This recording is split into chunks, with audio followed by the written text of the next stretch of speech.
ಅಸ್ಸಲಾಮು ಅಲೈಕುಮ್. Hi ನನ್ನ sweet family.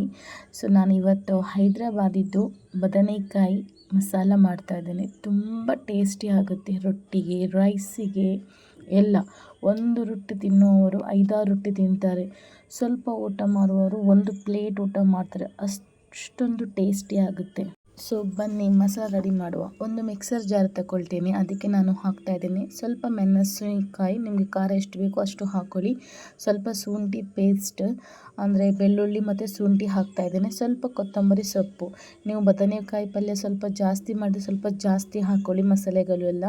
ಆಮೇಲೆ ನಾನು ನೀರುಳ್ಳಿಯನ್ನು ಫ್ರೈ ಮಾಡಿ ಹಾಕ್ತಾಯಿದ್ದೇನೆ. 2 ನೀರುಳ್ಳಿಯಷ್ಟು ಫ್ರೈ ಮಾಡಿ ಹಾಕ್ತಾಯಿದ್ದೀನಿ. ನಾನು ಅರ್ಧ kg ಬದನೆಕಾಯಿ ತಗೊಂಡಿದ್ದೇನೆ, 1/4 kg ಬದನೆಕಾಯಿ. ಆಮೇಲೆ ನಾನು ಸ್ವಲ್ಪ ತೆಂಗಿನಕಾಯಿ ಫ್ರೈ ಮಾಡಿ ತಗೊಂಡಿದ್ದೇನೆ. ಅಂದರೆ ಅದು ಫ್ರೈ ಮಾಡಿದ್ದೇನೆ ತೆಂಗಿನಕಾಯಿ. ಜಾಸ್ತಿ ಹಾಕಲಿಲ್ಲ, ಸ್ವಲ್ಪ ಹಾಕಿದ್ದೇನೆ, ಒಂದು ಅರ್ಧ ಕಾಲು ಗಡಿಯಷ್ಟು. ಆಮೇಲೆ ಸ್ವಲ್ಪ ಹುಳಿ ಹಾಕ್ತಾಯಿದ್ದೇನೆ.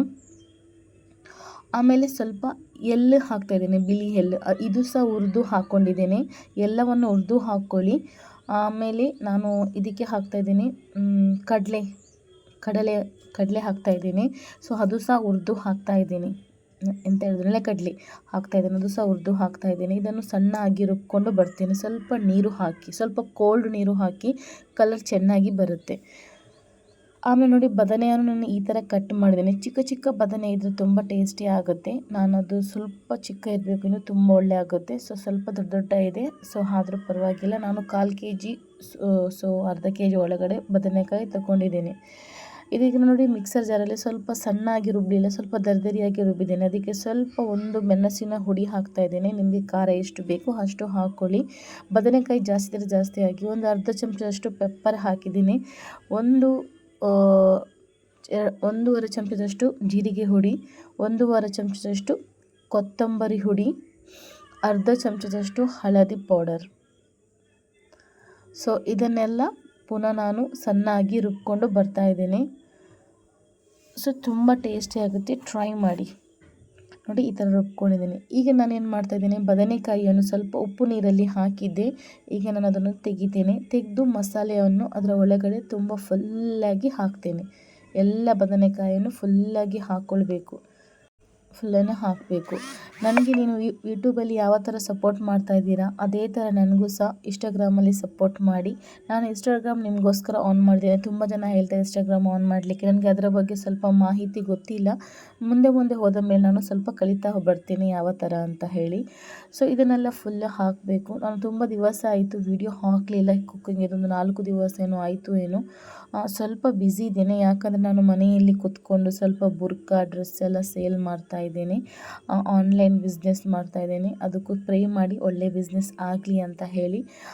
ಸೊ ಹಾಗೆ ನೋಡುವ, ಈಗ ಏನು ಇನ್ಸ್ಟಾಗ್ರಾಮಲ್ಲಿ ಯೂಟ್ಯೂಬಲ್ಲಿ ಎಲ್ಲ ಹಾಕಬೇಕು ಅಂತ ಇದ್ದೇನೆ, ಡ್ರೆಸ್ ಎಲ್ಲ ಸೇಲ್ ಮಾಡುವ ಅಂತ ಹೇಳಿ.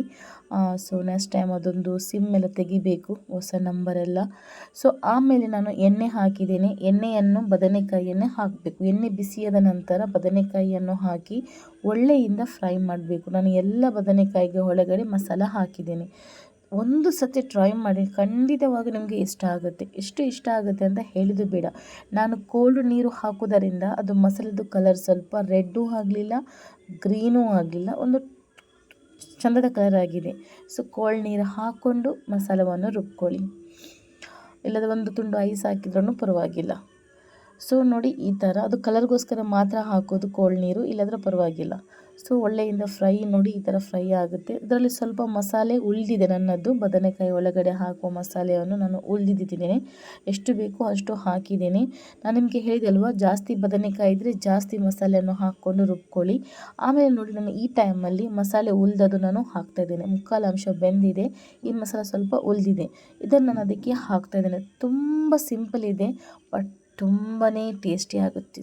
ಖಂಡಿತವಾಗೂ ಟ್ರೈ ಮಾಡಿ. Wow, super.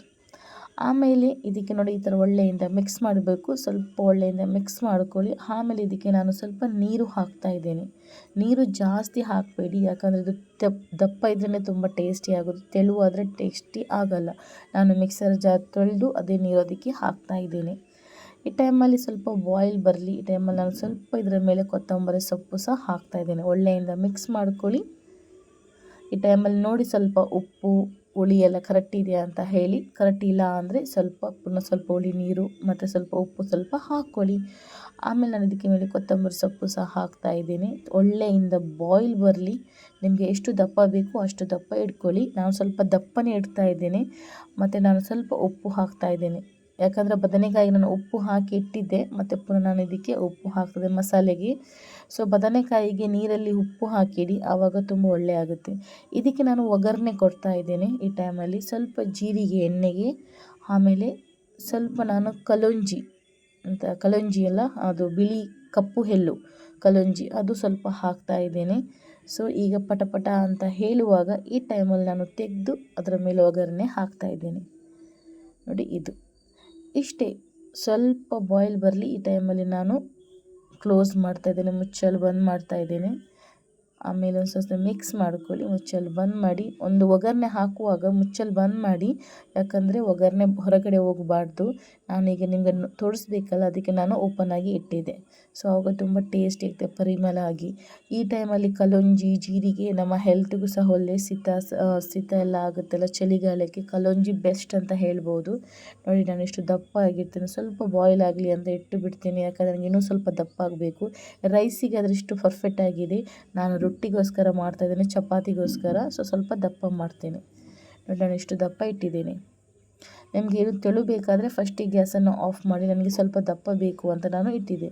ನೋಡಿ ಯಾವ ಥರ ಬಂದಿದೆ ಅಂತ. ಬದನೆಕಾಯಿ ಒಳಗಡೆ ಮಸಾಲ ಹುಳಿ ಖಾರ ಆಗಿ ಸೂಪರ್ ಟೇಸ್ಟಿಯಾಗಿ ಬರುತ್ತೆ. ಖಂಡಿತ ಟ್ರೈ ಮಾಡಿ. ನಿಮ್ಮ ಮಕ್ಕಳು ಸಹ ತಿಂತಾರೆ, ಊಟನೂ ಸಹ ಮಾಡ್ತಾರೆ. ಚಪಾತಿ ಎಲ್ಲದಕ್ಕೂ ಸೂಪರ್ ಕಾಂಬಿನೇಷನ್, ರೊಟ್ಟಿ ಎಲ್ಲದಕ್ಕೂ ಸೂಪರ್ ಟೇಸ್ಟಿ ಆಗುತ್ತೆ. ಖಂಡಿತ ಟ್ರೈ ಮಾಡಿ. ಟ್ರೈ ಮಾಡಿದ ನಂತರ ಕಮೆಂಟ್ ಮುಖಾಂತರ ತಿಳಿಸಿ ಯಾವ ಥರ ಆಗಿದೆ ಅಂತ ಹೇಳಿ. ನನಗೆ ನೀವು ಇನ್ಸ್ಟಾಗ್ರಾಮಲ್ಲಿ ಸಪೋರ್ಟ್ ಮಾಡಿ, ಫಾಲೋ ಮಾಡಿ, ಅದೇ ಥರ ಸಬ್ಸ್ಕ್ರೈಬ್ ಸಹ ಮಾಡಿ. ಯೂಟ್ಯೂಬಲ್ಲಿ ಹೊಸೊಬ್ಬರು ಆದರೆ ಸೊ ನನಗೆ ಸಪೋರ್ಟ್ ಮಾಡಿ.